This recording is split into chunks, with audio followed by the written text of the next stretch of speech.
Well, in the last few hours, the Minneapolis police chief faced questions from the community about how his department handled Operation Metro Surge.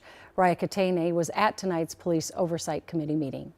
As federal agents swarmed Minneapolis, how the city's police officers did or didn't respond to scenes like this one is now a point of contention in meetings. At this time, I'm going to call to order. Like this one. Everyone take a deep breath.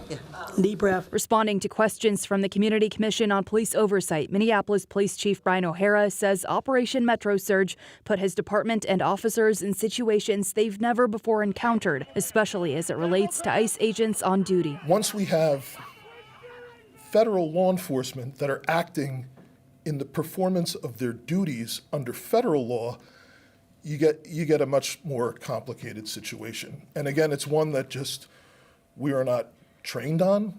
We don't know the laws that they're operating on. We don't know their policies. O'Hara says he refrained from sending officers to some scenes because their presence alone escalated tensions. The response of the police department was not perfect.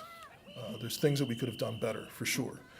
But I mean, the reality is, the police department did not become the issue, which certainly could have happened. Throughout this siege, it was the community that protected our neighbors from the reckless, violent, and untrained federal agents that ascended on our city. Minneapolis police were largely nowhere to be found and, in every way, utterly failed in your duty to protect the residents and community. Some members of the public say Minneapolis police didn't do enough to protect its residents. You had the easiest opportunity to show up for us, and we were failed.